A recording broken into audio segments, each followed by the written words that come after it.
Kunengoma la engike ngadlala ngayo. Ngike ngayibona ibhizi enkundleni zokuxhumana ethi umuntu okhubazekile. Lengoma ithi umuntu ekhubazekile, umuntu kuthiwa nangumthakashana we. So abanye abantu bebenakho ukucabanga noma ukuyibuza ukuthi engabe lengoma kwakwenze njani ngiyaka. Mina-ke bafowethu ngumuntu okhubazekile, ayingisho kanjalo, but ngaba nenhlanhla ukuthi ekukhubazeni kwami kwangaba into le ngiyifaka kakhulu ekhanda nami ehlezi ngibuza ngoba owami umqondo mina ngitshethi nginormal.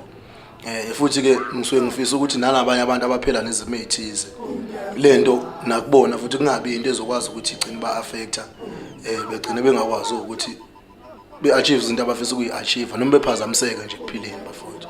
Ingcindezi esibhekana nazo yiningi kakhulu, kusho khona ukuthi-ke lento yokukhubazeka kuyonto engiyifake kakhulu ekhanda. Kuphinde futhi kuzoba nama-productions lawa amadrama nama-soap kanjalo.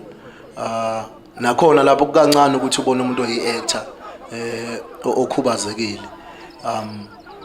Uma kwenzekile wakhona umuntu okhubazekile uzothola ukuthi uzodlala nje i-role ezoportraya like ukukhubazeka ngendlela engeyinhle noma ngendlela engekho mnandi, yabo into kanjalo. Ama-political parties njengamanje kuyakhankaswa kwenziwani, siyacela ukuthi ni-recognize noma nikwazi ukuthi abantu abakhubazekile bayingxenye yokuthi ama-political parties abuse, ukubanikeza ama-opportunities ukuthi bezoyiveza, bayakhunjulwa, bayaziwa, ba-recognize-iwe. Ngingafisa ukuthi lokho nikuthathe into consideration kanzakwethu. Emhlathuze eBay ubaba umeya wakhona ubaba uMngwezi unongibiza kakhulu makusuke enza imicimbi. Umuntu oba-recognize kakhulu abantu abakhubazekile.